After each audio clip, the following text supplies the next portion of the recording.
Hello, everyone. Welcome to Monday Live with Alan and Greg. And Alan was showing off his Pals Yeti, and we somehow got coordinated, and we are both wearing Yeti shirts today. And who do we have in the chat room? We have Bad is Rad too. Hello, Bad. Hey, Bad. And tonight, is going to be open mic night where we're going to let people. Hold on, I gotta get do something. You can still see me, can't you? Yes. All right. I just can't see myself because I'm looking at a different page, but that's all right. So we're going to allow people to come in and join us if they want to. Yeah, we'll send you the link to the live stream, and Well, I'm gonna wait about 5-10 minutes before I send the first. Oh, link. sure. Wait for a Hola. while. Hey guys, how's it going? Hola. Maybe Charlie will say hi. Oh, I remember Charlie. That's Bad's puppet. Maybe Tony will say hi. Tony's the man who lives inside of my mouth. Could be. Anna Novella. Hey, Ann. It's late night. Oh, yeah, over there for her. And I saw your cat video, and we were commenting on that, and indeed, cats can be very troublesome when you're typing on your computer. They think that you should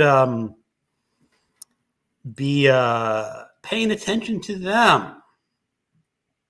So how has your day been going? You're still sore, Alan? My knees are a wee bit sore still. They're getting better. I have cream here from Kathy, your friend gave me, and CBD oil. I already used that up. But MJ. Hey, MJ.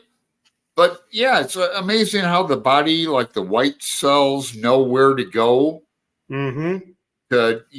So my knees are getting better.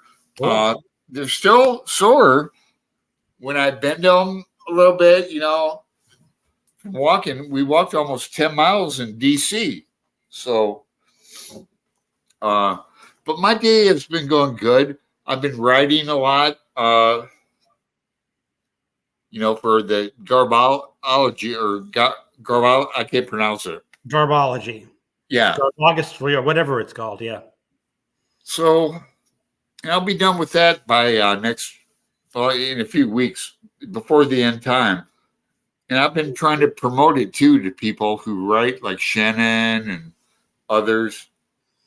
Okay, yeah. And I had I finished reading a book for my in-person book group, which was Educated by Tara Westover. It's a memoir about a woman who grew up with a family out in Idaho who didn't trust doctors or medicine or the government. It's a pretty interesting book. Okay. It sounds like it. We've got 12 people in the chat room. So what I'm going to do, I am going to post the link if you want to join. There are limited number of people who can join. So we may have to just cycle through people if there is a lot of interest. And read by Fred. Hello, hey, Fred. Okay. Now, we've been talking about you, Fred. This might be a chance for you to test the waters. Yeah. As it were. And we could. Come join us live for 10 minutes, Fred. And that is the link you need to join the live. You may have to copy and paste it into your browser. I don't know if there's a direct link from StreamYard. And the almighty Ohm. Hey, Al. And Pink Waving. Hey, Al. Join us, Al. Come on. Hey, Fred, you should join, says Bad. Well, people will join who want to join. I didn't know you were going to do it like this, Greg. I thought we were going to do like one by one. You know, You're the maestro. You're the maestro tonight. I don't know. People have to be interested and click on the link. And there is Bad saying hello to Fred. Anna saying hi. MJ, oh, thanks, but I'm not joining. I've got a Philly game on, LOL. Oh, wow. Still recovering from Saturday night with Garrett. That no was kidding. We were talking about you, MJ. That was. It was massive. I stayed on for about 2 hours, and I just had to go to bed. Yeah, I thought they both were drunk, but evidently they weren't. It was a great show. I mean, it was. And we got Gareth over 1,000 subscribers. Yeah, I think a total of 10 people joined from that. That was great. And I'm just showing people that, you know, there is the link in the chat room if you care to join us. Here's MJ. Nope, not a sip of alcohol. Maybe it was just being up a long time. I don't know. Well, MJ, you and Gareth obviously clicked together. Yeah. So it's a lot of fun watching you guys like banter and that. Yeah, it was really cool. Listen to everything, especially when we started. Were you there when we were talking about who are the serial killer from movies you want to be killed by? I can't remember. I can't remember that one. Yeah. Here's Fred giving congratulations to Gareth. Okay. No one seems to be joining. Oh well, we got keep up the conversation amongst ourselves then. Okay. Or do you want me to post the link again? Post the link again. All right. If you would, please. Or if people tried it and not getting through. That was something. Yeah, let us know in the comments if you're trying to join and if for whatever reason it's not working. I'd like to know.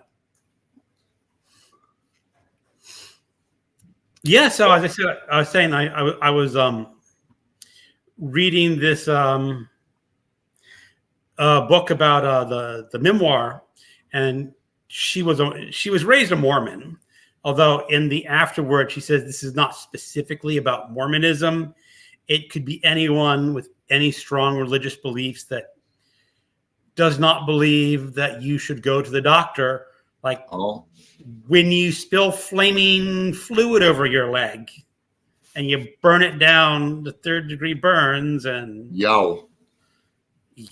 or get into a car wreck, get into a motorcycle wreck, or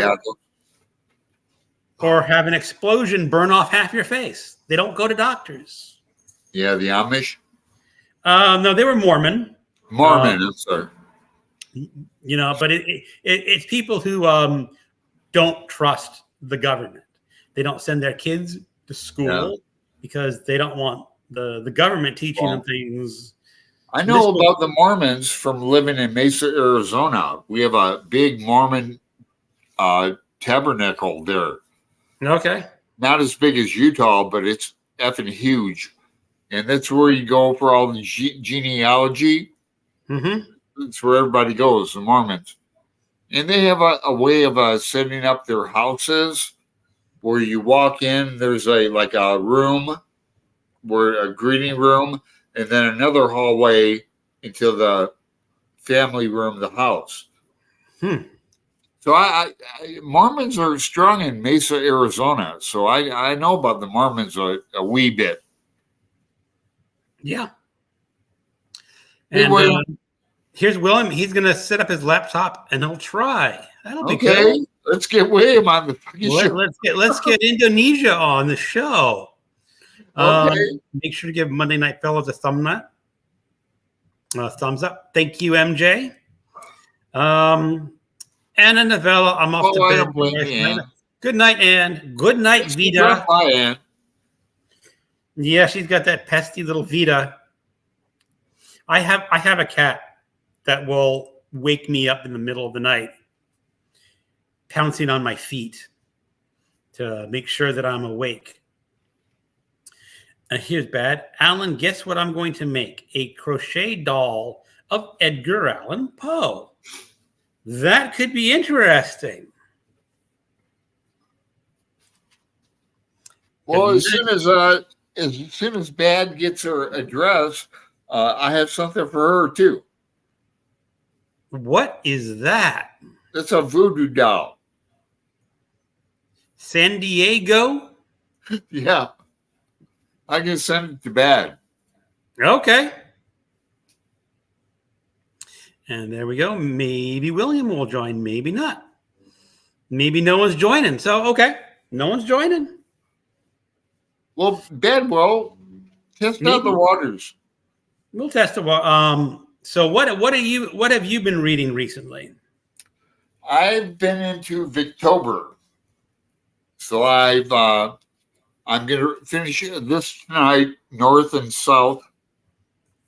It was a buddy read last year with Brian at Bookish, and I didn't finish it. So, life got in the way type thing. But so I've been doing that.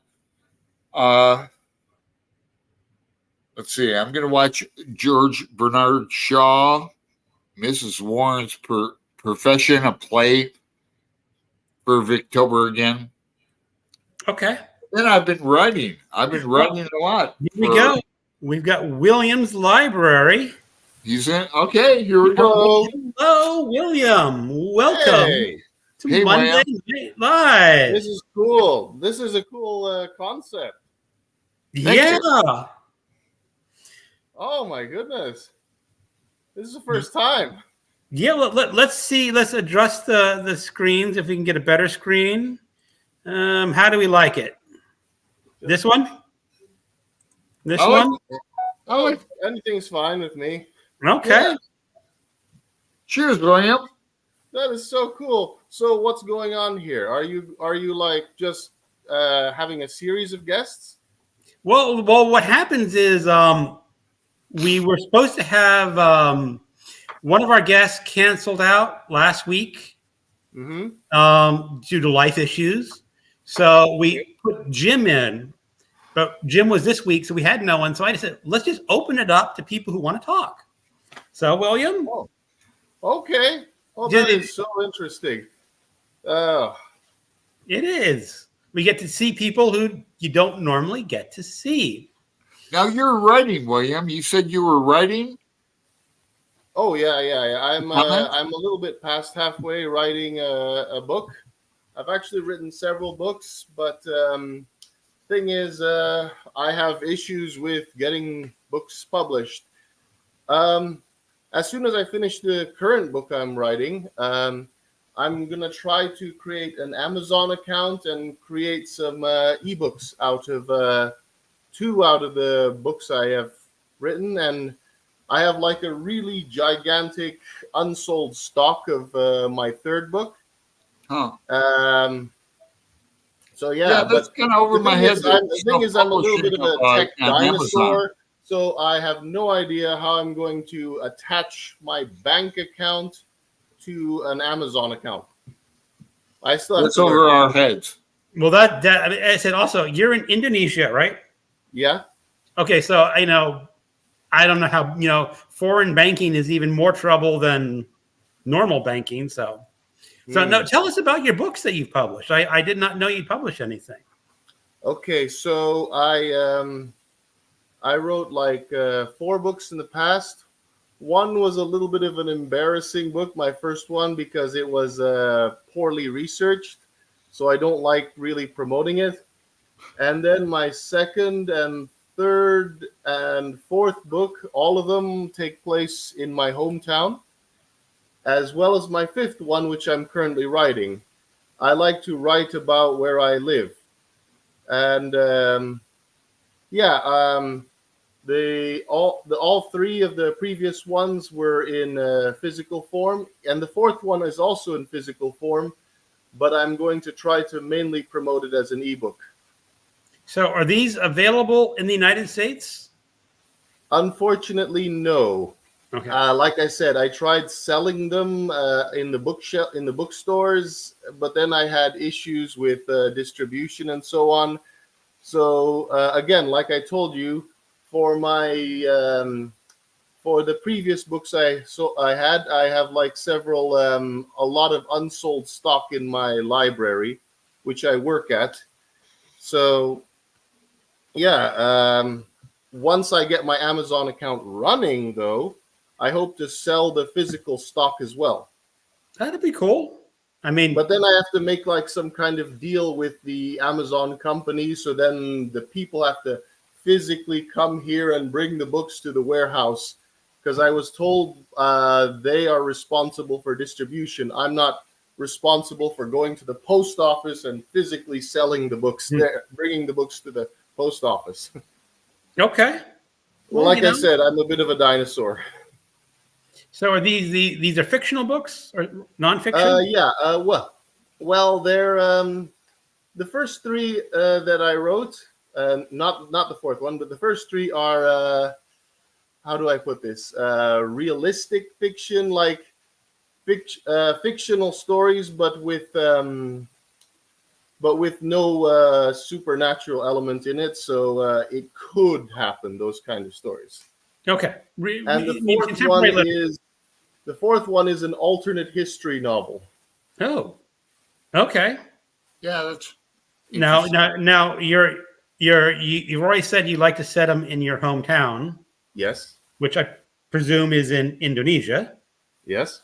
So what history? Because I mean, I don't know a lot of Indonesian history. I mean, it's just I've read like one book from Indonesia, I think. Okay. So would it make sense to us explaining it? Well, I would say that my prose is very easy to understand, but sometimes I insert some local words because I think it makes it very educational. It makes it interesting that you learn some of our I don't know what the right word is. I think what Greg is asking. Verisimilitude. What he's asking is like any history of Indonesia. You said you had a historical novel. Yes. Well, in the stories, there is like passing references to events that took place in my hometown. There's some cultural descriptions of our customs here, and some of about the local environment. You might be interested to know, not to change the subject, but you might be interested to know that my dad has his own Wikipedia page. Okay.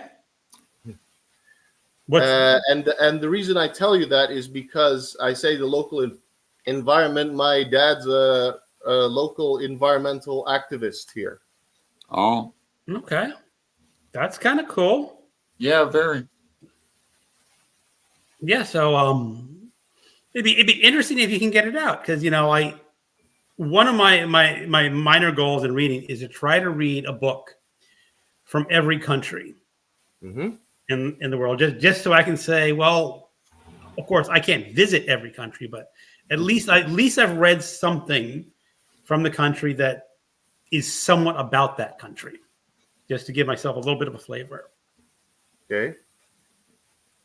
And I'm trying to remember what Indonesian book that I read. Right. I think it's behind me, but it honestly it didn't strike me as a very great book. Now maybe a lot of that is like you're translating from a language that may not translate well, or the translator may not. I actually have an interesting thing to tell you, though. English is my first language. I went to an international school. I do speak Indonesian well, and I've had one of my books translated to Indonesian. So I actually have stock of an Indonesian language translation and an English one. Like I said, I write in English. I only became an Indonesian citizen in 2010. I was originally a Dutch citizen. Okay. Wow. Cool. Now, if I'm not mistaken, I saw a YouTube video about a language expert. Mhm. And his idea was Indonesian is perhaps one of the easiest foreign languages to learn Really? because it doesn't have a lot of everything is straightforward. You spell it like you say it, and there's not a lot of tenses. Huh. Okay. Is that true? Yeah, it is. It is fairly easy. I actually saw that chat. I actually was at that chat a couple of weeks back. I saw that language expert. Um, yeah, it is. It is relatively easy. You can pick it up pretty quickly. I would say, of course, it takes a few years of practice to be Oh, yeah. Oh, yeah. smooth talking at it, but it would probably take you maybe a week or less than a week to get Really? it at street level, as I would Wow. call it. And what I mean by Oh. street level is getting by. Right. Like if you want to purchase things at a store, if you want to check in at a hotel, if you want to grab a cab, just to survive as a tourist, so to speak, and use only Indonesian, you could probably do that in less than a week. Yeah. But if you want to have a long, stretched out intellectual conversation about anything, then it might take a little bit more time to learn Indonesian. I think that's true with most languages that you can get up to the street level, within a year or something. But you're not going to be moving to Germany and then discussing Heidegger in a year in the original. Now, Greg, now might be the time to put the link out again into the chat. Okay. We'll put the link out, and anybody who wants to join Yep. the live can. And we can have up to 6 people, I think. So let's go through some of the comments. Bad is saying, my voodoo doll, save it, please. Yeah, I'll save it for you, Bad. She's get her scribe on Wednesday. Whoa. And she's crocheting across body bags for it. Yeah. Cool. I got my Kindle Fire right here. William, very cool. Awesome. God love technology. Yeah, it's pretty cool. Alan and William are writers. Excellent. Yep, that's what I was telling everyone, Bad. Up to 6 people can be on screen. Thank you. There's the link again for anyone who's just joined us. If you want to join the live show, it is an open mic, and everyone is welcome to join as long as it's 6 people. And if it's more than 6, we'll just cycle through people. So I got I did an unboxing today for my ex from Toledo, Ohio. I got a big box unexpectedly out of the blue. I thought it would be my jade Buddha, which she still has, but it was just a boatload of books and like journals of mine, that personal journals. So I don't know if she's trying to send me a message, if she came upon them. She's only got like 5 houses, so I don't know what's going on. So I sent her a message. Maybe she'll call me back. So here's a question from Read by Fred. Do you actually feel like the reading experience is better on a 10-inch screen versus a 6-inch screen? Right, Fred. Good question. It is. This is my big 10-inch screen. I really love this 10-inch screen. One of the reasons is, I'm getting older, and my eyesight isn't as sharp as it was when I was young. And it really helps that I can make the print a little bit larger on this and still have a lot of text on the screen. When I use my smaller Kindle Paperwhite, you get less text on the screen. And I think it makes it easier to have more text on the screen, but other people may have different mileage. I'm a dinosaur. I don't read ebooks. I don't read on screen. I only read physical books. What book are you holding up? Oh, this was a rebound book of political thriller, which is my thing on my channel. Jeffrey Archer's A Matter of Honor. Okay. This was an old book falling apart. I had it rebound. Cool. Now, Jeffrey Archer, yeah, we know him. You say you like political thrillers. Are you going to join in on Dr. November? Dr. November? You don't know about the Dr. November event. Tell me about it. Please tell me about it. Well, it's named after, of course, Dr. No from the James Bond series. Okay. And the idea is that we're going to be reading Cold War novels and nonfiction. And we have decided for our purposes, I'm not. The Cold War runs from the Russian Revolution to the fall of the Berlin Wall. So you can read. I think Jeffrey Archer probably fits right. Well, this one counts. This one counts. This was published in 1986. Okay, but that'd I've be read perfect. some of him. I've read him. He's good. And The only participation I'll be doing in for Dr. November is watching Sean Connery's Dr. No again. Thank you. yeah, so there's no prompts. It's just read about the Cold War. We are doing a group read of John le Carré's The Spy Who Came in from the Cold. Okay. And I don't know if you've ever read that book before, but This sounds good. it's really a candidate for the best spy novel ever written. Wow. It's a really good book. It's less than 200 pages. Damn. So How we're doing about that. what the hell? No, Alan, I have a spare copy of Oh that. my God. I should Send have it had with my cigarettes. sent it. Yeah, I could. Yeah, send it with. Yeah. I Okay. left cigarettes in Greg's in the back of his car. So, because cigarettes, a pack of Marlboros here in Portland costs like $11. In Fredericksburg, they cost $5.50. So, yeah. So William, you mentioned you don't like e-readers of any sort. Is that availability, or you just don't like the looking at the screen of an e-text? Well, like I said, I don't hold it against anyone. Well, I didn't say that, but I don't hold it against anyone who likes reading e-readers.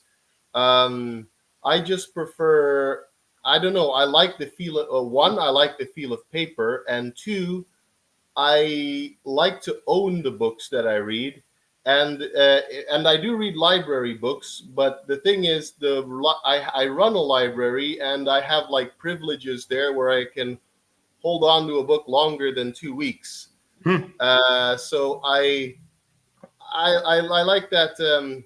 I like the feeling that you don't have to depend on a battery or so on, and and I guess I'm just not used to the downloading aspect of it. But the main reason is I just like the feel of it. Okay. Yeah, I mean, that's a lot of people say that. So I agree, William. we're saying hi to people. I'm Hey, just going Courtney. Hey, Courtney, Hey, come Buddha. on, join us. Jump in here, Courtney. MJ saying that must be beautiful, Alan.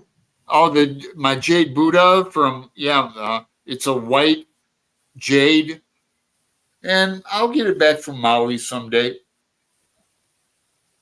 So that is saying it took me some time to want to purchase a Kindle. I feel like I'm betraying my physical books. Kind of, yeah. Me too. I think it's just like having two friends. Some of them are physical, That's some are a digital. good way to look at it. Some days you go out to one friend, the other day the other friend. That's a good way to look at it. Hey, tangible. Oh, bad. Yeah, her scribe is coming on Wednesday. Here's a question for you, William, from MJ. Are you still bird watching? Do you follow the migrations? my father is trying to get me to follow migrations. So one of the many projects he has is a reforestation area in where I live, not in my hometown, but in my home province here. There's a reforestation patch of forest where he has assigned me the task of documenting every single bird species that we find there. Now he says every month I want you, son, to tell me what birds did you find there. So he wants me to find those migration patterns. He's trying to get me into it. I'm still a little bit of a beginner at this. I wouldn't say novice. I've picked up a few skills here and there. So, and yes, I'd like to try that, but I'm still building my skills, so to speak, in the practice of observation. Well, just coincidence. Yeah. I'm listening to an audiobook called A Most Remarkable Creature, which is about birds of prey, about just how smart they are. Okay. I mean, no, he described it as that they recognize people. You can teach them tricks. Oh, yeah. He mentioned there was some bird called a caracara out of South America. And it's like he has little stuffed animals from Disney characters like Pluto, Mickey, Donald. And he would throw them all in the air and away, and he'd tell the bird, go get Donald. And the bird would pick out Donald. Wow. And then he says, no, not Donald, Mickey. And the bird would drop Donald and go pick up the Mickey Mouse thing. Wow, incredible. Which is really rather remarkable when you think that a bird can recognize that. It's just, well, birds are dinosaurs, right? They are dinosaurs. They are the evolutionary end of dinosaurs. I think they're cool. It's a cool book. I mean, the birds like that are fascinating. Which is interesting because I enjoyed dinosaurs as a boy, as a child, and then growing up, now I'm a bird watcher. You're a dinosaur watcher too. And what's even more curious is that when I was growing up, we were taught that dinosaurs looked like reptiles. You know, leathery skin, scales. Right. And now they're saying that they were probably feathered. I find that including the large sauropods. I've done a little bit of research into this, but not too much.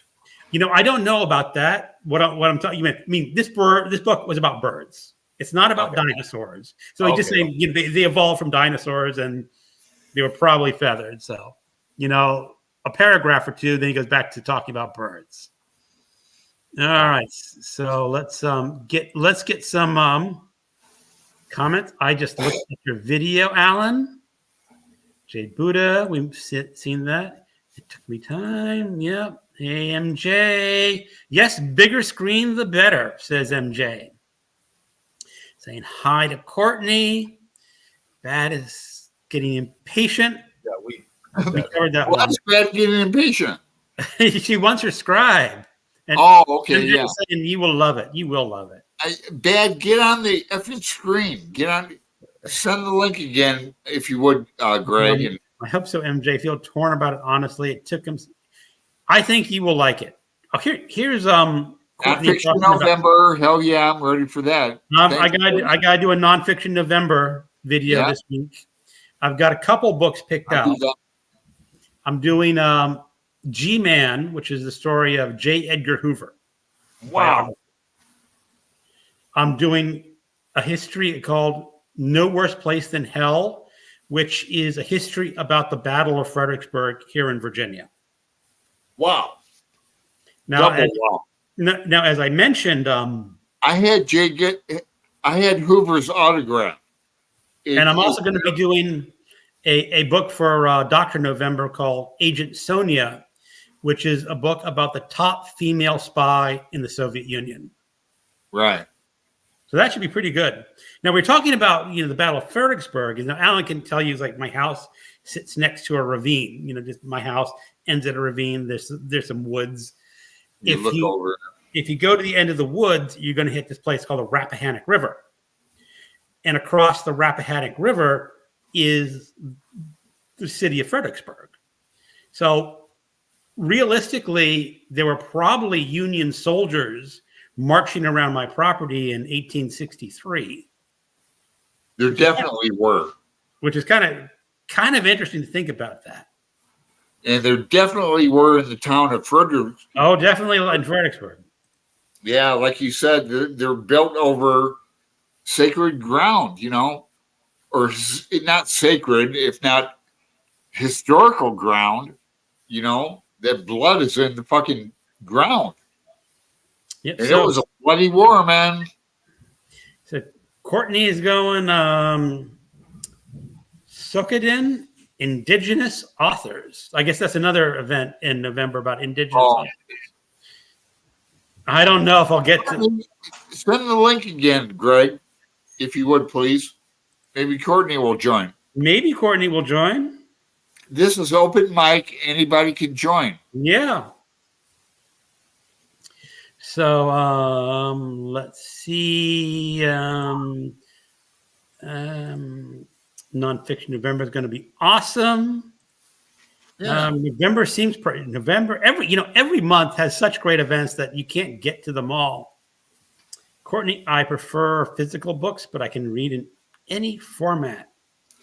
Yeah, I'll be reading this, for example, for Nonfiction November. It's still in plastic. It's Todd Rundgren's, the musician Todd Rundgren, his little biography book. I read it before, but not completely. I remember what it's like. Like every page is a chapter.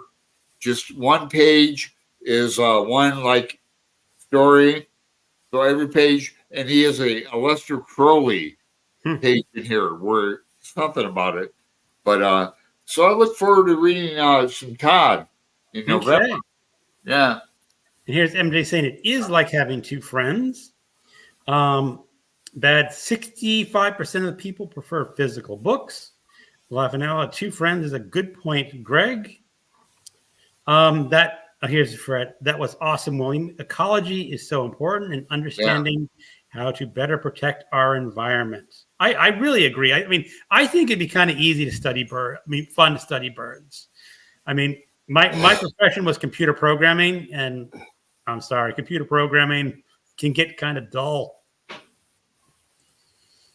Williams Library. That's amazing how we do it here. I have a pair of bald eagles in my neighborhood. I'd like to see that. Yes, you should. If you can get a video of that, that'd be cool. Almighty Ohm. I feel that book formats are personal and need-based. For some, an ebook is harder to read than paper. To some, audiobooks are their avenue. I like ebooks for the search function as example. Now, as everyone knows, I do all three. I do paper books, I do ebooks, and I do audiobooks. Hey, Zap, hello. Zap, you're welcome to join the live stream. So here's MJ. Greg, ravens are some of the most intelligent birds out there. PBS had a fantastic show about them being able to recognize faces and threats. The book I'm reading has not gotten to ravens yet. Right now, they're really stuck in South America, the raptor birds down there. But Ravens and crows. Yes, I heard they also have a sense of humor and play practical jokes on humans. They do. I was reading another thing was a book I just read for the BookTube Prize that ravens like walnuts, but their beaks are not strong enough to break through a walnut. And what they do is when they see a car driving along the road, they take the walnut and drop it in front of the car. That's smart. So the wheels run over the walnut, and then they can eat the nut. And I'm going, that's pretty clever. It is. It's looking at your environment and saying, how do I get this out of there? And one of the examples from the one I'm doing right now is saying certain environments actually lead to birds getting this intelligence because the food source may not be a steady stream all year long. That in the winter you have one source of food, summer a different source of food, and the bird has to be smart enough to go, I need as many possible ways to get this food as there is out there. I have a intelligent bird story. Okay.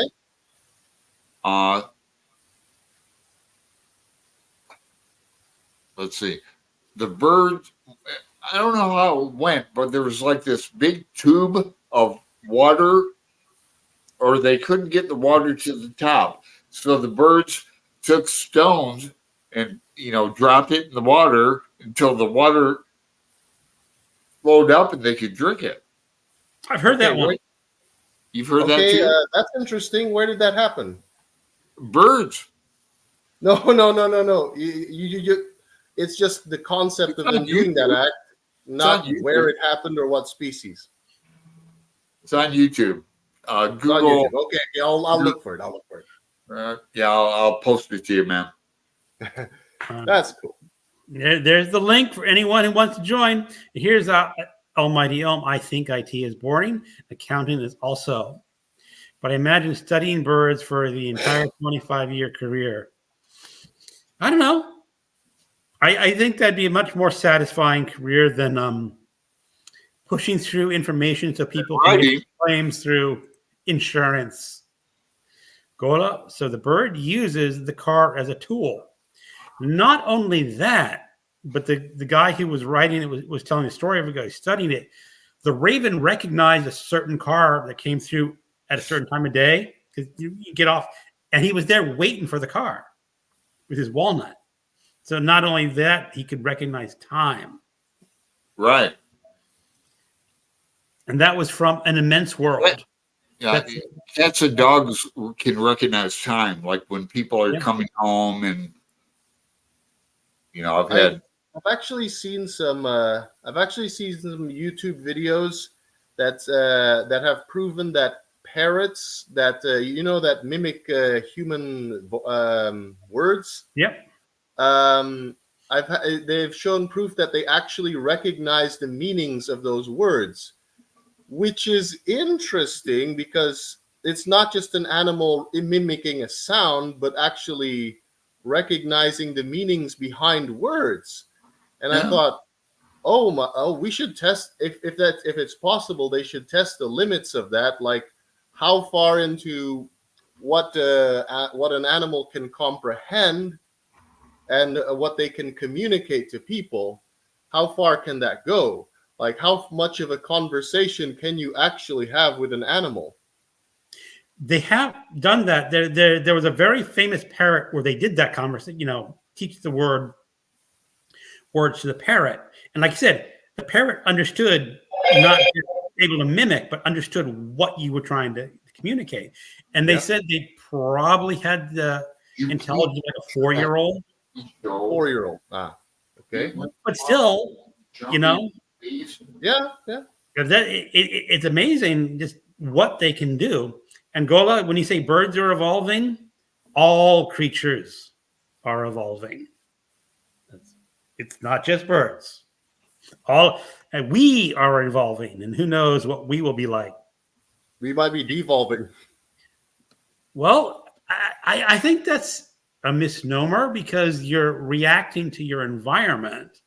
And I'm just saying, if your environment requires less intelligence and the less intelligent actually are able to breed more successfully, then you actually become less intelligent as a species, which honestly may be true because people with advanced degrees have less children. Yes, that's true. I've also heard that koalas from Australia are actually less intelligent because they only eat those eucalyptus leaves as a method of survival. Whereas in reality, I think their bodies can actually tolerate other things. They don't only need to eat the eucalyptus food, but that's their method of survival. And then in the documentary, they said the stupidity is a survival tactic. Could be. So here's MJ. Watson knows when it's treat time every night. Well, you know something? My cats don't wait for treat time. When they want treats, they go to my wife, they bust into her room and demand treats. Hey, we've got another person coming on. We've got Read by Fred. No shit. Hello, Yeah. Fred. It works. Welcome to the live show. Oh, wow. Yeah, Fred, thanks. Okay, How's so it going? It's going well. So you can see me crystal clear? I can see you just fine and hear you just fine. That's good eye. Pretty good for rural internet. That's Yeah. right. You are out in rural Canada. In the boonies, yep. So how far out in the boonies are you? Fred. I am far out that fiber optic doesn't come this way. And yeah, we're on telephone line internet. Okay. Okay. Dial-up internet? Not dial-up, but not, well, 10 times faster than dial-up, but still.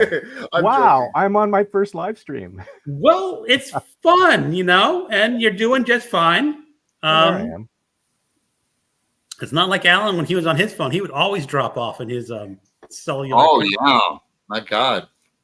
So, what are you currently reading, Fred? I just finished Why Fish Don't Exist by Lulu Miller. Right here.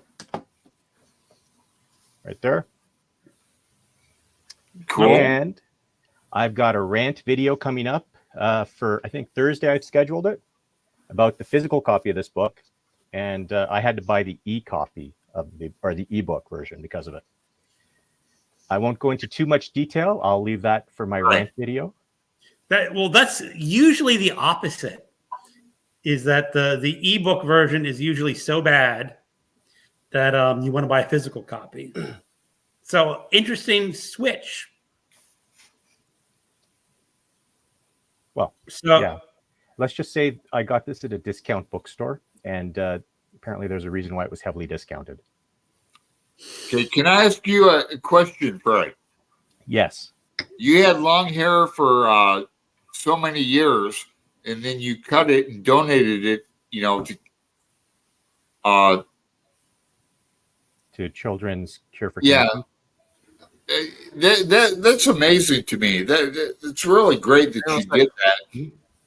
I mean, I'm due for a haircut myself, but how long were you growing how long was that growth for? I started in the pandemic because there was no barbers, so I didn't get my hair cut. And I figured, you know what? I'll just let it grow. So I let it grow for 3 years. And it grew to 16 inches when I cut it. And I donated it. that's cool. And I see, I don't have that much space left for growing hair, but if I were to grow hair, it would not grow straight. It would grow out like that. That's my hair. It's your hair. Really. Yeah. Very curly and messy. I'm due for a haircut. Well, no, not curly, but like a troll doll. A troll doll. Okay. Well, everyone's got to be different. So what other great stuff have you been reading, Fred? Anything interesting? So last week, I think I finished Lab Girl from Hope Jahren. So that is an autobiography of herself. And it is a fun read. She's a quirky biologist, plant scientist. And she has a really crazy friend named Bill who essentially grew up with her in university. And when she got her doctorate and was able to teach, Bill never got his doctorate, so he couldn't teach. He just had to be hired on as a lab assistant for her field work. And it's just a fun, crazy adventure of those two. What else am I reading? I'm going to be putting up a Historathon book haul. So I'm going to be reading Odyssey. It's a tale, or it's about Charles Darwin and on board the HMS Beagle. So this was when he was young and just going around the different islands. Charles Darwin was born the same year as Edgar Allan Poe. Oh, was he? Wow. Yeah, I didn't know that. 1809. Interesting. Same year as Abe Lincoln. Really? 1809. Yeah, people think like Poe is more modern. He's he died 20 years before the Civil War. That's old. I didn't even know that Abraham Lincoln was born in 1809. So when was he shot? 1864 or was it 65? Wow. 64 or 65. Can't quite remember. Lincoln, 65. Early 65. Yep. Here's MJ Green about people with advanced degrees in child free. Yeah, Dinks. Yep. And Fred, she says it's amazing. Yeah. Great job, Fred. Congratulations. This is an epic moment, Fred. Is that a periodic table behind you? Yes. It is one of two that I have. The other one is in the barn. See, now I remember you did a video, a non-book video of something to do with chemistry. Was a mixer or something? It's a heating element that has a built-in magnetic mixer stirrer. Magnetic mixer. Now might be the time for me to set the ground rules. Okay. There's going to be only three ground rules. No profanity, no alcohol or drugs of any kind, and no children. Well, the first two might exclude you, Alan. I'm just saying.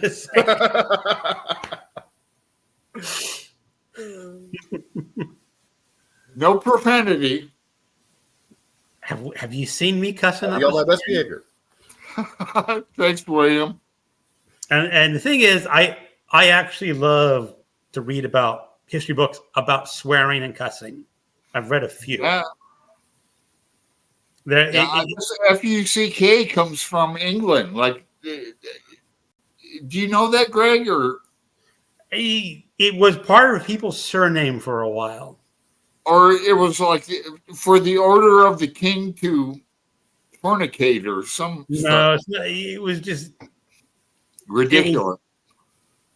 It's fascinating when you read the history of swearing. I mean, there is oath taking and blasphemy, which is basically taking religious oaths and saying bad things like in vain. Oh, William, what? There is a small village in Austria that has, if you read the name wrong, it sounds like profanity. Yeah. And it's actually become a tourist attraction. This is in Austria.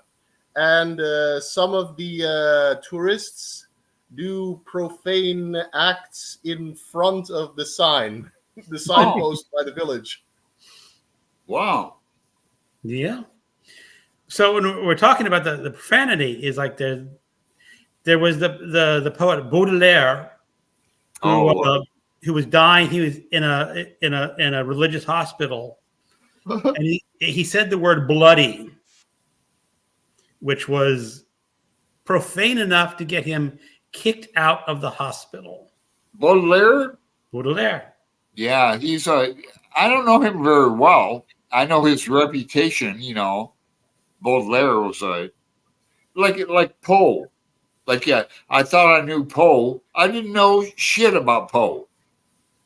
You know, I don't know shit about Baudelaire either. Mm-hmm. I'm going to get to some questions because I see a good one down there. Chris Beveridge, scorpions have been around for 3 million years ago and have not changed. Chris, don't get me started about scorpions in Arizona. They get in your shoes. What are the rules about? He just went through them, but Alan just making stuff up. 9 Nasty Words by John McWhorter came out this year. It actually came out a few years ago when I listened to it. And it's one of my favorite books about swearing. I tend to make things up. And in that he has the first written, he tells a story about the first time they find the F word used in written documents. Yeah. And it's funny because it starts off, it goes like D-N effin, and he says it, Yeah. Abbott. And they said, what is that DN? Why is that? Is it a smudge? And it was the monk not able to write out the word damn Right. because it was just too profane for him. Yeah. Damn is too profane to say. Oh my God. Yeah, there's like a spectrum. And it changes over time. I mean, like I said, it used to be that blasphemy was the worst swearing you could do, and now no one really cares if you say damn anywhere. Or goddamn, or I'm not sure about That's those research blasphemy. studies. you know. You think people are still upset about that in some places? Fred? In terms of swearing and profanity? No, Yeah. I think it's more, you hear it more often. I've got a friend that uses it every second word. Oh, Well, I would refrain from using it in the Middle East. Ah, okay. Yeah, Right. that's and so yeah, I don't know. MJ, research studies show that people who swear are more loyal and truthful than those who don't. I think they're more stupid and ignorant. I don't like people who swear all the time. Well, actually, Alan, from 9 Nasty Words, you learn that your brain processes swear words different than other words. I don't give a fuck. You broke your own rule. I'm closing you down. No, they mentioned that people who have suffered like a brain injury on the right side, and I'm not sure if it's right side or left side that's accurate, but if you get damaged on like the right side of your brain, you cannot communicate normal words. Wow. It's hard, but you can swear like a champion. And when you get injured on the left side, you can still speak, but your ability to swear is different. Leaves you. You can no longer swear. Now, I don't know if the right brain, left brain, I got that part correct, but that was really fascinating. And we've got Elizabeth. Hey, Elizabeth. Hey, Elizabeth. If you want to drop in and just say hello, Come on, Elizabeth. I'll post the link so you can just drop in. It's open mic. Here she is. The Quebecese swear words are all religious. The French sexual scatological swear words are our polite swear words. Oh, Gola, that's why I always have to urge to lie and betray everyone. I never swear. See, I swear a lot. And I sometimes get my wife really upset because I sometimes get creative with my swear words. I'm trying to mix the scatological and the Now, sexual Greg- in all one. Greg, I'd like I spent 5 days with you. I never heard you say one swear word. I like Not to fun. I like to confuse people. I like to confuse people and use regional swear words in a place where they don't recognize it, and then they'll think, "What language are you speaking? What the hell? Yeah. What on earth are you talking about?" I did that before in school, actually. So there's a regional dialect here, and I went to school in Jakarta, and I used the swear word from where I live, and I said it in Jakarta, and everyone looked at me confused. How many languages do you speak, William? I speak 3 languages, Wow. and but the one that I was talking about, I just picked it up because that swear word I picked it up, but I don't know that particular language. I really respect that. People who know foreign languages make them like between 50 and 75% smarter than me. So I really respect that, William. Yeah, well, we grew up in the United States, and back when I was growing up, foreign language was just not emphasized as part of an education. Yeah. In fact, I mentioned my father was French, and his first language was French. And he only taught me one word in French. It begins with the letter M, and it was not merci. Elizabeth is here to know exactly. Everyone knows by the word he taught me, right? That's unfortunate, but Yeah. It is. I mean, if he had just spoken French to me when I was growing up, I'd be bilingual. But Yeah. I think it was just the cultural ideas that my mother didn't speak French and she did not want her children to communicate with their No French in the house. We're Americans. Hey, Yeah, This that's is a- unfortunate, this is- Greg. this is a multinational live stream, isn't it? You got an Indonesian, a Canadian, and 2 Americans here. Yeah. And somebody from Portland. Yeah. Yeah. Portland's almost not so bad. I was stung by a Yeah, scorpion. Portland's like Mississippi, only the other way. Some people still care. Oh, Portland, Mississippi, yeah. MJ says I'm a huge fan of swearing. Oh, MJ, I don't believe you. Prove it. I can't even see the F word coming out of your mouth. Well, the problem is, I won't repeat it here, but I like I said, I like to combine my swear words. The scatological and the sexual, and I'm trying to get the profane in there as well. But it's a bit tough on the tongue to come out when you drop something on your foot. Yeah. And where and when do you drop these swear words, Greg? When I drop something on my foot. Or I'm pulling something out of the refrigerator and you knock over a bowl of whatever and it spills all over the floor, then. Yeah. Speaking Or of when Pip knocks your Modelo over. Yeah. yeah, so speaking of knocking over, how are your cats doing there? Yeah. They're good. Teddy, the cat, showed up earlier before we went live. He showed up. I got Bella in the corner sitting over there, and I don't Teddy know. heard my voice. Are any more of them using your paper towels as shredding posts? I have to make sure that we put the paper towel away because Bella will shred those. Great amount of fun. My other cat, Pip, when you put these on the table, he loves to knock over drinks. Yeah, Pip. I have seen 3-legged cat. Oh, 3-legged. Wow. Okay. Yeah, Pip likes to knock drinks over. I've seen a lot of Instagram posts of evil cats doing evil things, and they're hilarious. Yeah, and Novella had a funny one today. Novella. Yeah, her cat. But it's like before Alan visited, my wife had one of her friends visiting. And we put her in the same room, and she said, "Oh, I love cats sleeping on my bed." So she just opened her door, and then early in the morning, our cat Bella was looking at her feet under the blanket, and she decided, "I'll attack those." And that was all. She said, "I'm sleeping with the door closed from now on." It's nice to hear that your cats are so wonderful hosts. Hey, Willem, do you have any pets out in Indonesia? My mom has a big house with servants, and some of those servants have a couple of dogs. As does my brother, although he's in the process of moving away to the Netherlands.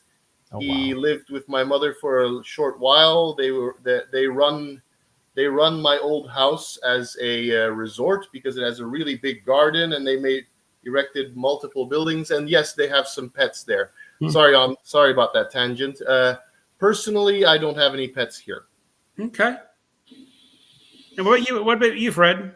I got 2 big dogs, 95 Okay. pounds and 90 pounds. And Those are big dogs. they are big dogs. And they love, when we have deliveries to the house, they love barking. So they make very good guard dogs. And they're cuddlers. They love cuddling with my wife. And my wife puts a blanket on the couch so that one of them can jump on the couch. And then the other one gets jealous and brings a toy up to Emma, the one that's on the couch, and tries to coax her out off the couch so that he can get on the couch. So they're good dogs. They're big dogs, lovable dogs. And Oh, I was mistaken. I said I don't have pets. We actually have an aquarium here at where we live, but fish are more ornamental. Yeah, You can't pet a fish. You can't pet a fish. can't No, pet a fish. The bad, I have a plant. I'd like to introduce you to my plant. I figure first I'll get a plant, then I'll get another miniature schnauzer, and then I'll get a girlfriend. If I can keep this alive, then a dog alive, then I'll get a girlfriend. Maybe. It's my Oh. plan. here was a Chris talking about Poe married his 13-year-old cousin. They were very happy together. Yes. Don't judge Poe. Don't judge Poe. You know. Yeah, it was the 19th century, and that sort of thing was sort of looked over. It is a thing that the first thing they often teach you is the swear words. Oh, here's MJ. What is everyone's favorite swear word? You can skate around it if you type it or if you know what I mean. Oh, MJ. Let me be polite, and this is my combination. I use a word for feces, and then I use the word on, and then I use a swear word for male genitalia. How dare you? How dare you? My favorite is a B word from the UK. I try not to swear. Oh, I say son of a pup a lot. I got it from my dad growing up. When I was a kid, it's son of a pup. It's okay. so I try not to swear. When I have something fall on my foot, though, an expletive does come out of my mouth. But for the most part, I don't typically swear. And for the thing is, my wife considers my swear word really foul. What is your swear word, Greg? You just mentioned it. You missed it. You weren't paying attention. There was a shiny thing over there. You'll have to tell me in Boxer. Schopenhauer said we should learn another language as to separate the ideas from the words. Oh, here's MJ. Yeah, she's spelling out the word my father taught. Murday. Okay. As time goes on, swear words have less impact. I've noticed the F word being replaced by the C word. Yeah, Really? I do that. Like in my head or when I'm alone, I'll say the C word or watching TV or sports, you effing Well, there is one word that is I wouldn't say swear word, because as soon as you utter it, you get completely socially outcast. Everyone hates you. Well, And you probably know what I'm talking about. We have that word here in the United States, yes, that I just heard it. and the sacred and the profane is often a blur in these cases. I'm all for bringing back damn and bastard. I like bastard. You I often bastard. wonder if cats and karma for our deeds are for lessons still to be learned. Here's a question from MJ Fred. Fred, are you watching any sports aside from hockey? Yes, there are other sports. So aside from hockey, and full disclosure, I don't watch a lot of sports. I don't watch a lot of television, but I do watch baseball. So when I was growing up as a kid, I was hooked on baseball. Obviously, the Toronto Blue Jays, and watching, and then the Canadian Football League, and then They were good. and then hockey, NHL. But honestly, when I got into university, I just stopped watching sports, and I never got back into it. Yeah. You know who's big on baseball, Fred? Is Brian Bookish and Mark Nash. They're big baseball. Brian is in Houston, so he likes the Astros, Right. But Portland doesn't have a baseball team yet, a pro team. But we're we're building a stadium, and it's going to be called the Pioneers. We already got the name, but when we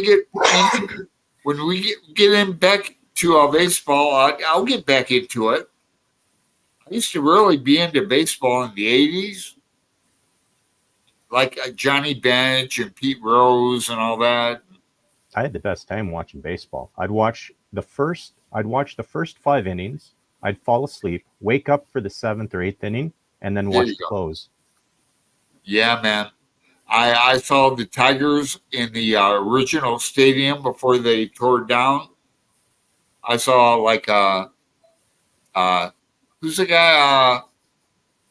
Julio Rodriguez. He was a shortstop or third baseman. Had a black mitt. Julio Rodriguez. I saw him choke on his bubble gum and miss a plate. I saw Willie Horton miss a plate. Oh yeah. Yeah, my granddad took me to a lot of Detroit Tiger games. You know, I don't watch sports on TV at all, but I actually like to go to our local minor league game out here. You know, it's you know, they're not the best baseball players, but they're fun. It's like $10 to get in, and then you have to spend like $12 on your beer. Right. Yeah. So yeah, $12 to $15. Yeah. I'm not a fan of going to see sports. I've been to hockey games and not MLB games, but AAA games. And I don't like the seats. I don't like how close everybody is. And, you know, for hockey games, it's expensive. I don't know what it costs to get to a baseball or a ticket to see a baseball game in the States. But yeah, it's not a cheap night when you go out to watch a game. No, it's not. Let's see if we got some more comments. MJ, Greg, what? Yeah, I shocked MJ. Can dogs get high? That might be an interesting situation for Alan. I don't know. The answer is yes, they can. I'm partial to miniature schnauzers. I've had 2 in my life. I like miniature schnauzers. MJ, my favorite is go F yourself sideways. Okay. Alan, your favorite is the F word, LOL. You just can't help yourself.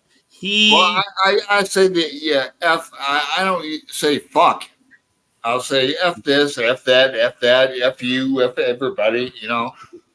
But I try to keep my mouth in order. So here is a goal. FNC is my favorite. C word holds a different impact if it's said between women than it is said by a man. Good point, MJ. It is. The Phillies are crushing it right now. Yeah. Me, that didn't last. I might have to get back into baseball. Hello, Randy. How's it going? Hey, Randy. And Randy, if you want to drop in on the show next week. Hang on a second. Go ahead, Greg. Go ahead. I'll post the link again. You can just drop in. Yeah. So MJ saying hi to Randy. Poe lied about his cousin's age when he married her. He said she was 21 and provided a phony affidavit. Can you let me see that again, Greg, please? Yeah.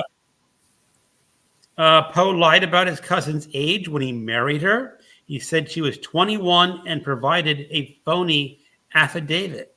That's true. How about those Rangers, says Randy. Phillies tickets for tonight, about $360 on the cheap side. Second round of play, you know. Yes, Randy, you can drop in. Yeah, Randy, come on. Yeah, we're waiting for you. Yep. Randy's going to be on next week. Randy, right? We're working on it. Coming in. The $360 for a game.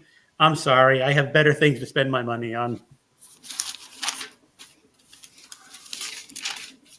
Yep, Randy. Yeah, I do it, Randy. Come on. Yeah, come on. I know. We'll see how many people I can get on my live stream. Yeah, I think we have Randy booked for 10:23. Oh, good. We're trying. I haven't got him on yet, but maybe. So Read with him, the world according to Garp. So yeah. I want to tell everybody right now here. Most of the guests on Monday Night Live with Greg and Alan are due to me. I do all the booking. Am I lying or dying? Yeah. I'm not trying to put you down, Greg. You booked a few people, but I'm running out of friends. You're the book. You're the person who books something. I host. You find the guests. I'm running out of friends. So Elizabeth, Well, that's why you did this, right? What? Yeah. That's what. Yeah. Booking. Yeah. 360. That's a lot of books. You're going to see a video I'm going to make this week about how many Kindle books I got for $55 going on the sales. But 360. But if you like what MJ said there, if you're sharing the memory with your dad, that's pretty important too. That would be pretty good. It's just like, how often can you go at 3? I mean, I guess that would be 6. No, that'd be 720. Yeah. You go with your. That's some serious cash. If you had 2 tickets. Well, there's speaking of purchasing books. There's something interesting here. I can actually buy physical books. I can actually purchase them online from an online seller, and they can be delivered to my home. But what's interesting is I can pay in cash and not with a bank account. So what you do is you purchase a book on an online seller, and they email you a code, and you go to the local grocery store and you read out the code, and they'll say, okay, that'll be this amount of money, and you pay, and then within a week the book arrives. So I just find that interesting. Like a fucking nightmare. Huh? It's a nightmare. That's how you order a book? Yeah. I think that'd be cool. I purchase a book online.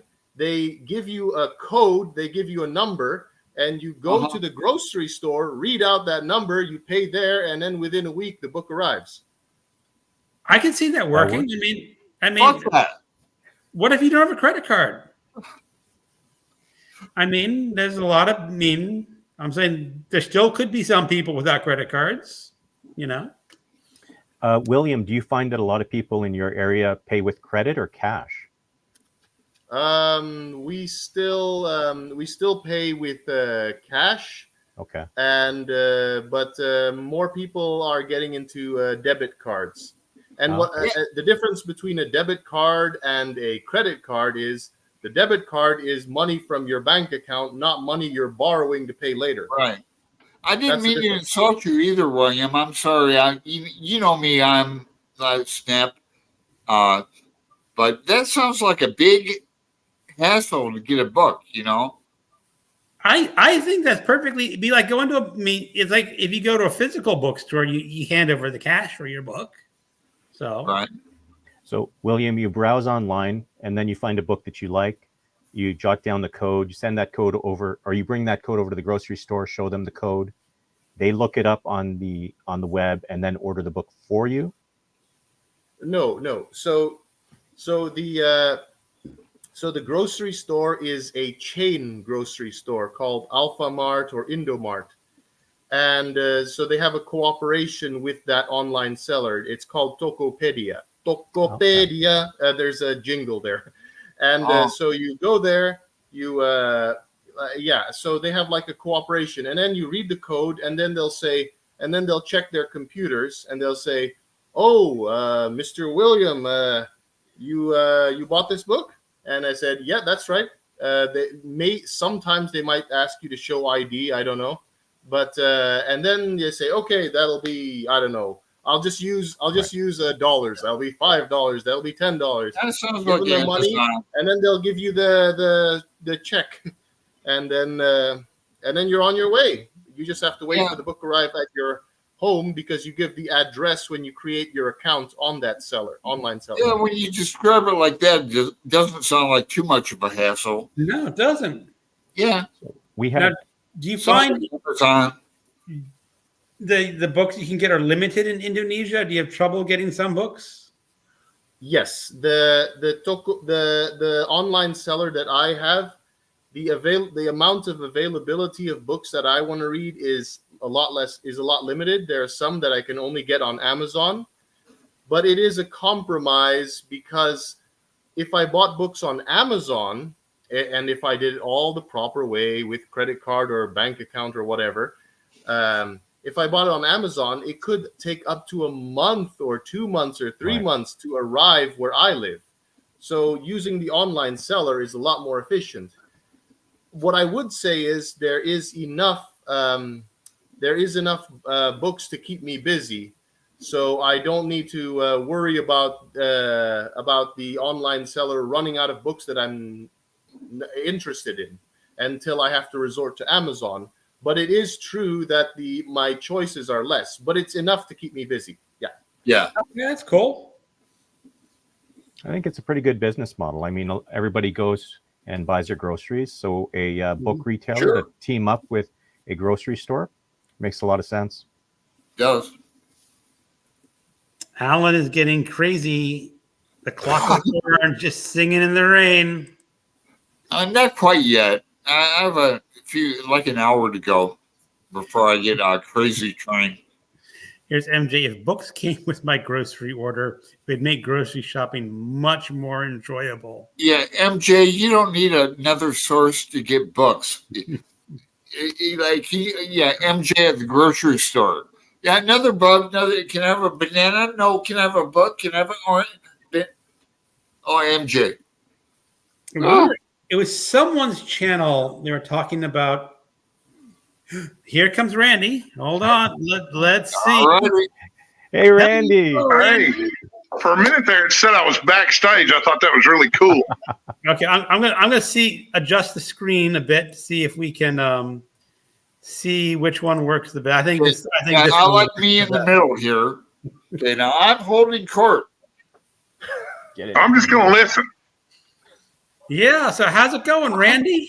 Well, man, it's going all right. You know, I watched that Rangers game tonight. I watched it last night. It was so much fun. Mm. Yeah, now I did watch it on TV, but back in the 90s, I used to go to the Rangers game. I would take the day off work, and my buddy Brian and I would go down to the farmer's market in Dallas. And you could buy a pound of peanuts in the shells for $1. Yeah. And then we'd get a 6-pack of Cokes or Dr. Peppers, and then we'd buy $6 tickets for the game. We'd spend less than $20, man, and just have the best day ever. Nice. I know. Well, my friend and partner in hashtag Faulkner in August, Brian, is a Astros fan. Oh, they've got a great team. Yeah, Alvarez is just amazing. No, I don't know why they don't just walk him every time to keep him away from that ball. Even I know that. And I'm a college football fan. I don't even follow baseball. But Baseball's the only thing I follow. Now here's the one for the older guys. When I was in high school, you could walk into a drugstore and they'd have paperbacks on spinning Oh, racks. yeah. Oh, yeah. It was like you go in and they had like your local drugstore would have like a little area where you could just paperbacks and comics like Archie. Mm-hmm. And the convenience stores had them too. 7-Eleven had paperback novels. They did. That's how I got turned on to Robert McCammon. Oh, no shit. Robert McCammon is one of my favorites. Oh. Randy. Well, you know, I was young and I was dating this woman, and she wasn't exactly an intellectual, and that's not why I was dating her anyway. But she would go over to 7-Eleven and pick up these Robert McCammon novels, and I looked at him and I kind of turned my nose up at him because it's just like, oh, he's just a second-rate Stephen King. Then I read one of his books, and I was like, oh, God, don't I feel like an idiot? He's the shite. Robert McCammon can write horror, and then he can write like a normal novel, like Boy's Life. Right? Or he wrote another normal novel. I Just follow him hilarious. regularly. Southern writer. He stopped writing around someplace in the 90s for a long time. Yeah, yeah. Like he took 20 years off and then came back and started writing historical fiction. Right. I mean, I think he had written one of the books, the historical fiction, that the publishers say, no, I don't want that or something. And he just stopped writing for 20 years or something like that. Yeah. But I remember getting his paperbacks when they'd come out. They were Swan Song. Oh, yeah. Swan Song's so great. That goes head to head with Stephen King's The Stand. Yes. Yeah. And They Thirst is his vampire novel, which goes head to head with Salem's Lot. See, I have not read They Thirst. The Oh, ones I have not read They Thirst and The Wolf's Hour. They Thirst is great because, spoiler alert, the vampires take over Los Angeles. Really terrific. It's really creepy, too. It's genuinely creepy. They thirst. Okay. We just walk over to 7-Eleven and get cigarettes and books. Yeah. Oh, let's see. Let's see what we got in the comment. Hold on. I got my laptop's trying to send me some other information. Books came with my grill. Yeah, I mentioned that. Books and bananas. Yeah. I was making fun of MJ. Like if MJ remembers. MJ reads so much. She gets boxes and gets all this. Yeah, if grocery stores provided books, MJ would be that it should be done. I'd be bad too. They used to. Because MJ, They Thirst is on Kindle Unlimited. They had it go down to like $1.49 at one point, but I said I can just get on Kindle Unlimited. I don't have to buy it. See, I can't do Kindle Unlimited. I can't do the Kobo Unlimited, the Canadian or the international version of that. Is there a reason why? What's the fire? The fire. No, I don't have time. No. Like I'll read 2 or 3 books a month, and I can't justify spending $10 a month reading because I've got 2 or 3 books here on my shelves that I'm reading. I kind of think about that myself because I have, lots of books that I can read, but you can get up to 25 books, you put them in your queue and just hold on to them until you're ready. I'm doing the Snowflake challenge. You're What's doing the Snowflake challenge. It's the read what you own challenge, but instead of doing 25, he's going to do 10 books. Oh, okay. That I own. That you own. I'm doing the read Earlier what this you own year, challenge. I did a read what you bookmark challenge. I start too many books, so every book that I have a bookmark in, I have to finish it before I start reading any new ones. Smart. That's another interesting That's challenge. a good one. I tend not to do that. It's just that there was one year I had like 5 books I was reading at once, and my brain just all of a sudden just would not accept that many books trying to read at the same time. I'm going to read 10 pages of this one, then 10 pages of that, and I can't do it either. it I just had Lab Girl. So I started that 2 or 3 months ago, and then I stopped and jumped on other books. I barely remember the first 53 pages of that book. I had to go back and just skim it to start it over again.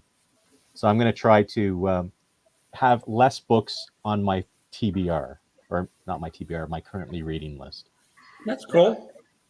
Yeah, we're trying to kick the habit. So it's interesting. You guys cannot do it, but I do it, but I have to kick the habit. Now, because when I do it, it's like I'm reading a book and I'm not gelling with it. I just say I'm not going to finish it instead of like put it aside for later. I said, I'm not. It's not gelling with me. I'll just put it aside, and I never go. I rarely go back to it.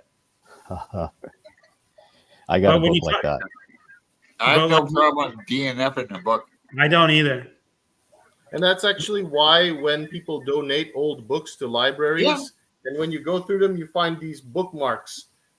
People never finished reading them. Yeah. Exactly. Like I found my perfect combo is like read one book and listen to one audiobook at the same time. That is I can do. I wish I could do that. I can't. I can't focus on an audiobook if I'm doing other things. The first one on. I put an audiobook on in the car just to Really? drive home and listen to it. Come I on. maybe caught 20% of what was said because I was paying Really? attention to the road. Audiobooks are tough. Yeah. I get lost. I drive an hour to my oncologist once a month, and then it's an hour home. So I've got 2 hours. It's like, oh, goody. I can read and get 2 hours of a book in on the way there and back. But I think I'm about like Fred. I think I only get about 20% of it usually. Yeah. It depends on the book. I've listened to Replay by Ken Grimwood. Have y'all ever read that? I read that one. It's a good one. Yeah, and the reader's just awful because he's acting. Oh, Just read me the book, dude. I don't need you to perform it for me. Right. And so he's doing the voices of these women, and it's already cringy yeah. because the author's kind of a misogynist, and his portrayals of women is pretty creepy. But then when you've got this guy imitating the women's voices, he's not good at it, and it sounds kind of mocking and stuff. And Yeah. talk about a book that's changed over the last 20 years from the first time I read it. yeah. What? Now, the thing is, like for like Randy and Fred, is like when you want to get into audiobooks, the way it happened for me was I had gotten a cassette version of 1984, and I had read 1984 before, so it was a reread for me. So I started listening to it on my way to work because I was driving an hour and 50 minutes each way. And it really saved my commuting life because all of a sudden these 2 hours could now be filled with something. Yeah.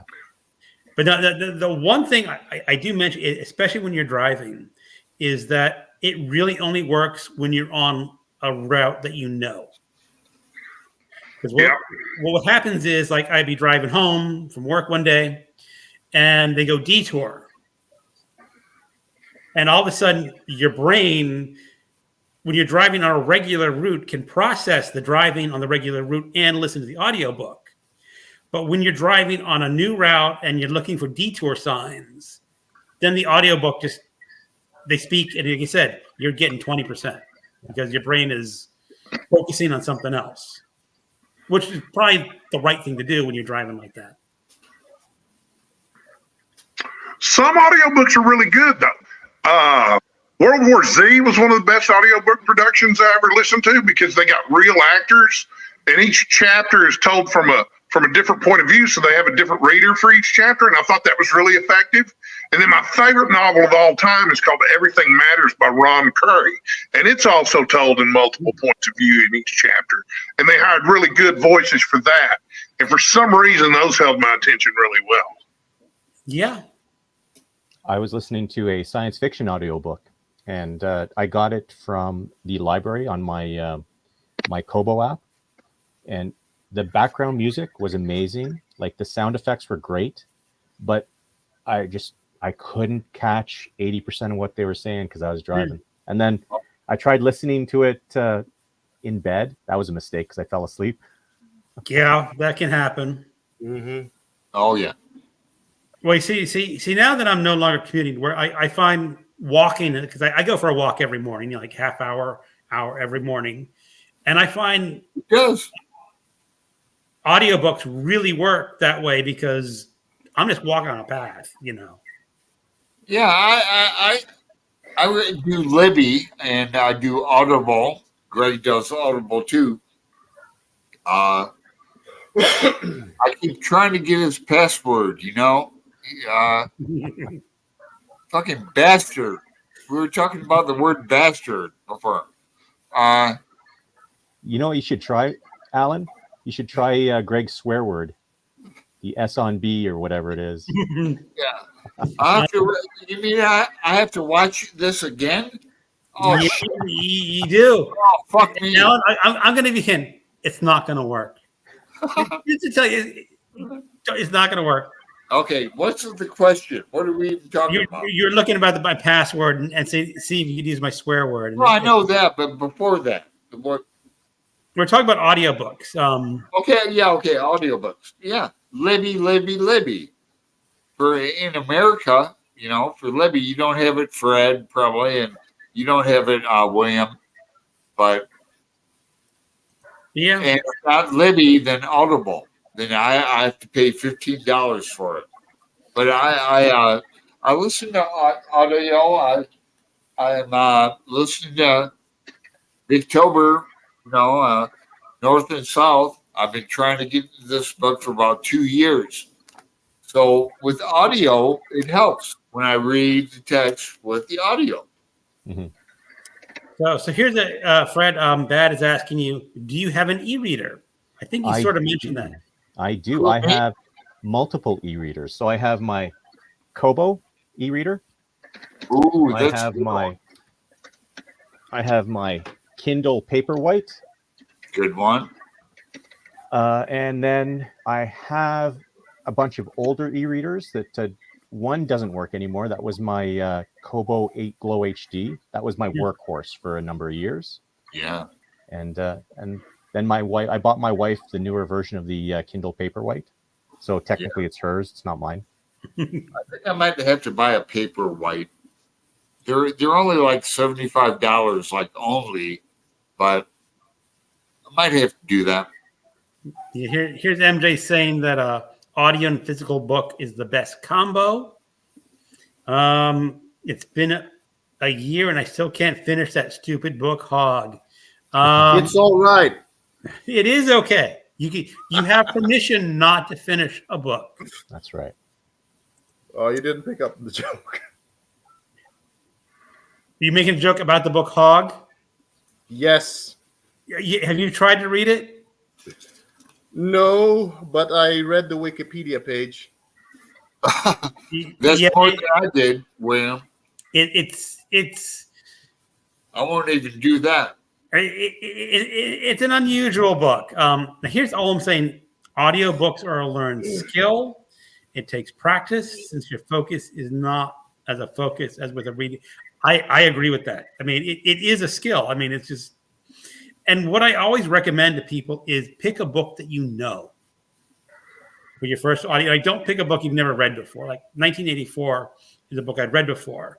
So I already knew what was coming up, and that helped me get into the groove of listening while I was doing other things. I still don't know how you were able to read and listen to that more than twice. I mean, oh God, I appreciate the book. I'm very happy that I reread it as an adult, but it was so depressing and demoralizing. Oh God. Yeah. Absolutely. And November's coming up. We're going to do We in that reading group. We by Yevgeny Zamyatin. Yes.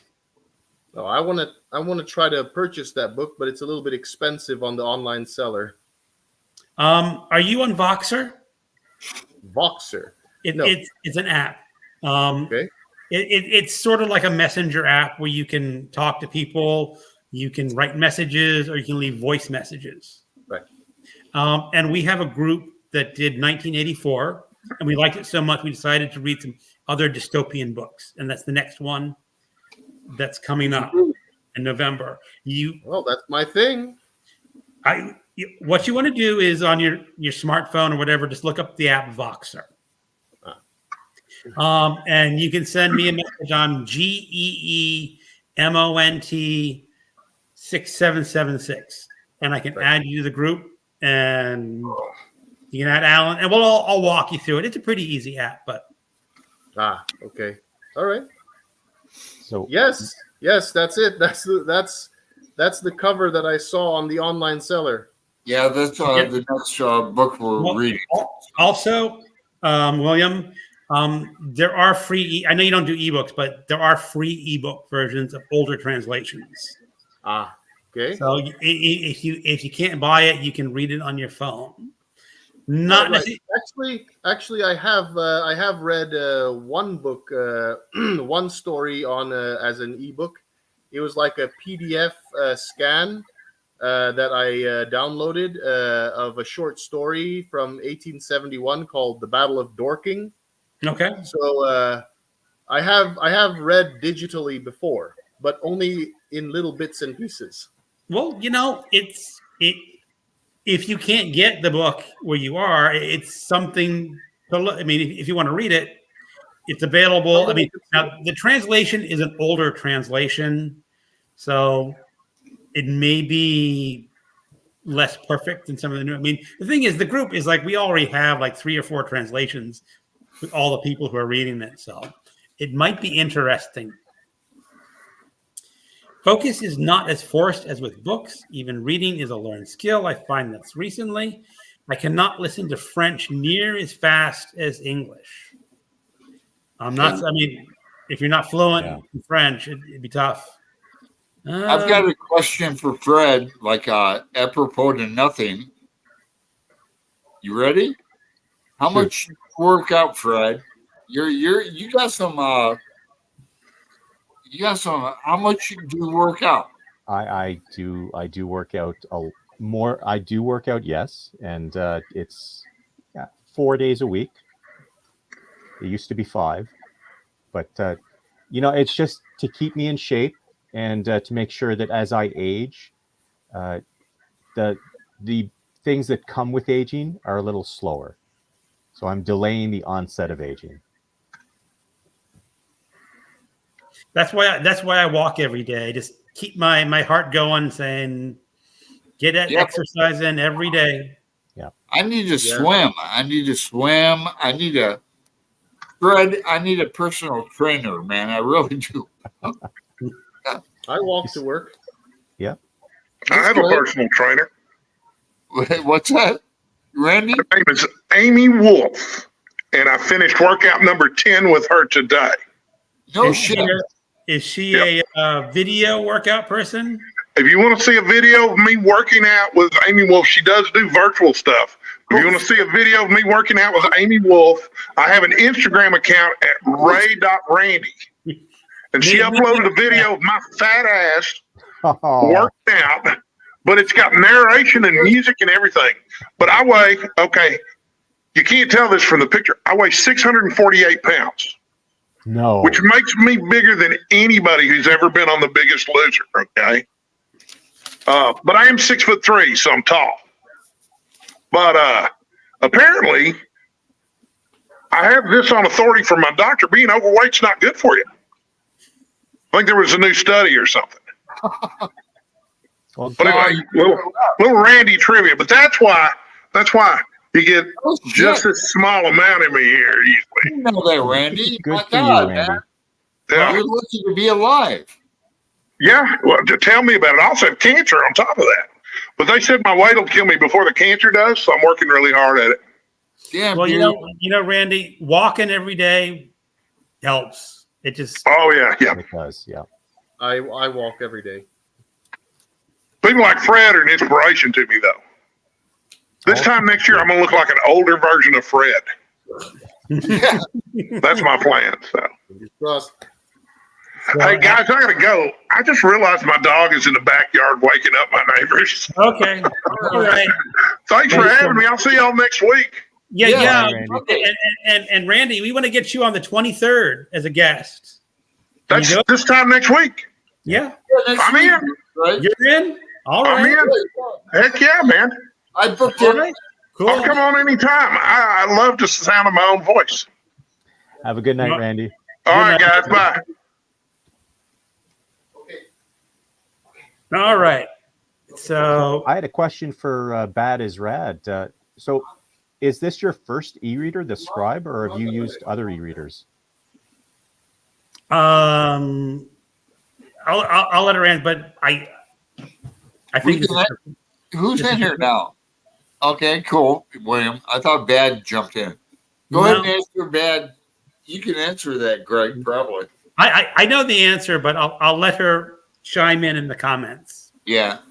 I don't know why she isn't joining us. I Voxered her, you know. Yeah, here's Al saying they started with LibriVox audiobooks are public domain. LibriVox is questionable because some of the narrators are volunteers. So you don't get professionals. They all are. And that's not a place to start unless you get a good one. Do you guys ever listen to radio dramas? No, I don't. And I kind of wish I could find some of I those. used to. I like drama. I like plays. Victober, we're reading George Bernard Shaw's Mrs. Warren's Profession. She was a prostitute. Spoiler alert, but yeah, I do. William, you were? No, I was talking to my mother-in-law who walked in. Oh, okay. Goal. I have The Hobbit, Lord of the Rings, and Conan the Barbarian as radio dramas. Interesting. Wow. I listened to an audio radio drama, John Sinclair, over Scribd last week. That was fun. Yeah, I'm not part of Scribd, so I don't John Sinclair. He was the captain on Babylon 5, the original one. Was he? Yeah, he's a big fan of Damon. The character's name was John Sinclair, I believe. Okay. And she says, I have the BBC productions of Neil Gaiman's Neverwhere and Sandman. I've only read American Gods. I'm sorry. I loved it, but. Yeah, We is 45 cents on Kindle. I think it's free on Project Gutenberg. So, yeah. The audiobook is on Scribd. Almighty, I love Scribd so much. I agree with Libby and Hoop. You love Scribd so much. Why don't you marry it? Amen. We age when we stop moving. Yeah, that's one of the things I've been meaning to do is because the lodge that I have here, they do have like weight machines, and I probably should be trying that a little more just because, getting old. Medium John Silver, on the topic of dystopian books, I am currently reading an Australian dystopian novel, Nylon Angel by Marianne de Paris, a trashy read left over from Garbagas. All right, John, yeah. I'm saving up some of my stuff for Garbagas. I'm writing not one, but 2 stories for the Garbagas anthology. I hope Ali and he's got a friend, editor, will accept one. One's short, one's long. One's titled Get 'Em Off Me, and the other's titled Hairy Skeleton. So let me get this straight. So there may be a Garbagas anthology coming out? There's no may about it. There will be a Garbagas anthology. And you can submit, Fred. You have like 2 months left. If I submit, my title, if Greg is okay with it, would be his swear word. Go ahead. Write a story around that. Go ahead. Write a story. Total Garbagas right there. It is total Garbagas. Or everyone can just squeeze that into their stories as some of the characters swearing in the stories. So MJ loves her CrossFit. Medium John Silver. That cover takes up space in my brain from MKV. I'm glad you're taking care of yourself, Randy. Yep. This life. Yep. Since we're talking fitness, I take yoga and Pilates at the YMCA. Do a little bit in the weight room as well. It's great going. I like Pilates. I like yoga. Congratulations. I tried Tai Chi for a while, but it takes a lot more dedication to do stuff like that. Mm-hmm. Alan, I'm already married for 21 years. Says Why is MJ. she saying that to me? I don't know. I'm just reading the comments. The most overlooked health issue benefit is breathing, deep diaphragmic breathing. Yeah. Wow. Fred, that is a perfect title. It's Greg's swear word. It is my swear word, but you can use it as a title. I'm not going to submit a story to Oh God. Garbagus. I might make a 10-page little short story on. I'm picturing it in my head right now, Greg. The fridge door opens, a bottle of milk falls on somebody's toe. Oh, this and that. Yeah, heck yeah. I can send you. I'll box you, Fred. The submission guidelines, basically 5,000 words. By the end of the year, double spaced. Same drill. Yes, please. I might take you up on that. Okay, Cool. you got to have a little more story than just dropping something on the toes, Well, But there'll be cats. There'll be a lot. it's going to be about me. Trust me, there'll be more. Trust me, there'll be much more. Here's MJ. Alan told me to marry Scribd. That's why she said she's been married 21 years. Can't Okay. marry. Well, congratulations, MJ. 21 years is a lot. I myself, we just celebrated our 13th marriage anniversary. Wow, great, Fred. Yeah, man. I don't know what to say about marriage. I mean, I respect it a lot. I mean, my parents were married 52 years Mhm. before my mom died. And so I respect the institute of marriage for sure. What do you think, 17 William? years. What do you think about marriage, William? I've been married for 17 years. Wow. Well, yeah, it's complicated, but God. but there, yes, you'll love it. It's wonderful. But you have to adapt to it. Well, I've been married since 1996, so I'm the only 27 bachelor years? in the house. you are.